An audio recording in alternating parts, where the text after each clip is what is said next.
श्रीराम. नमस्कार साधक बंधू भगिनींनो, चैतन्य उपासना या चॅनलवर मी सौ माधुरी कुलकर्णी आपले स्वागत करते. या चॅनलद्वारे सध्या आपण सोमवार ते शनिवार श्री ब्रह्मचैतन्य गोंदवलेकर महाराज यांच्या परंपरेतील साखरखेर्डा येथील संत परमपूज्य श्री प्रल्हाद महाराज यांचे श्री देवीदास अमृत मोहरील लिखित संक्षिप्त चरित्राचा आस्वाद घेत आहोत. तसेच रविवारी श्री महाराजांच्या काही भक्तांचे अनुभव ऐकत आहोत. श्री महाराजांना त्रिवार वंदन करून मी आज आपणास श्रींचे एक अनुग्रहित भक्त श्री सुनील सदानंद पोद्दार राहणार डोंबिवली मुंबई यांना श्रींचा आलेला अनुभव त्यांच्याच शब्दात कथन करणार आहे. सुनील दादा सांगतात, श्रीराम. मागील वर्षी गुरुपौर्णिमेच्या 1-2 दिवसानंतर मला आमच्या सौ गायत्री ताईंची सहजच आठवण आली व दुसऱ्या दिवशी सकाळी आमच्या सौभाग्यवतीला देखील त्यांची आठवण येऊन सौ म्हणाली, अहो ताईंसाठी आपल्या वाड्यातील अळूची पाने घेऊन जायला हवीत. तसे पाहता गायत्री ताई व माझे बहीण भाऊ म्हणून नाते ना रक्ताचे ना नात्याचे, पण प्रेमाचे मायेचे श्रींमुळे जोडले गेलेले. सौला गायत्री ताईंची आठवण आली त्याच दिवशी गायत्री ताईंनी नारळाच्या वड्या बनवल्या आणि त्या ताज्या ताज्या वड्या मला कधी आणून देते असे त्यांना झाले. पण त्यांना थकवा असल्याने दादांनी त्यांच्या यजमानांनी नारळाच्या वड्या घाऱ्या म्हणजेच घारगे मुलीला आवडतात म्हणून कारल्याची चिप्स व खारे शेंगदाणे घेऊन आले. मलाही अळूची पाने व श्रींचा गुरुपौर्णिमेचा प्रसाद त्यांना देता आला.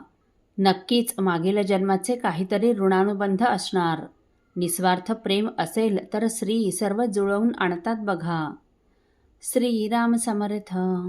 साधक हो, सुनील दादांवर श्रींची अशी कृपा आहे की श्रींनी त्यांना त्यांच्यावर मनापासून माया करणाऱ्या अनेक बहिणी व मानसकन्या दिल्या आहेत. अहो हल्लीच्या या स्वार्थी जगात दादांना व सौ बहिणींना रक्तानात्याच्या नसलेल्या सौ गायत्री ताईंची अतिशय आठवण येऊन त्यांच्यासाठी त्यांच्या वाड्यातील अळूची पाने घेऊन जावे असे मनापासून वाटणे व त्याच दिवशी गायत्री ताईंनी देखील नारळाच्या वड्या बनवून त्या ताज्या ताज्या वड्या कधी दादांना आणून देते असे त्यांना होणे, यात फक्त आणि फक्त एकमेकांबद्दल माया ममता आणि प्रेम ठासून भरलेले दिसते. अहो श्री म्हणतात ना, माझ्यातील प्रेम काढून टाकले तर मग मी नाहीच.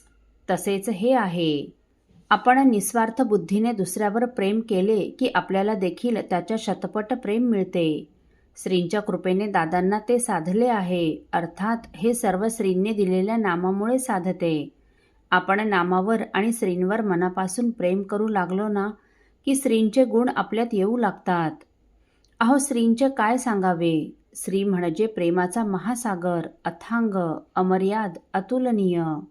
सर्व जीवांवर अकारण प्रेमाचा वर्षाव करणे हा तर त्यांचा सहज स्वभाव. तसेच फक्त एकाच गोष्टीची अपेक्षा त्यांना आपल्याकडून आहे आणि ते म्हणजे प्रेम. ते साधले पाहिजे आपल्याला.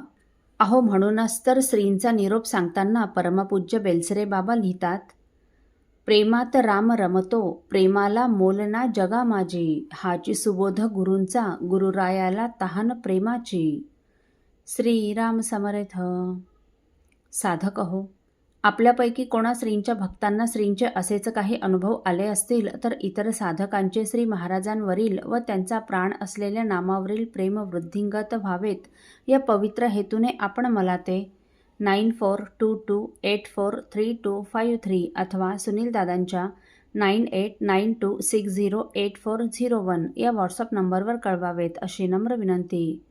श्रीराम समर्थ.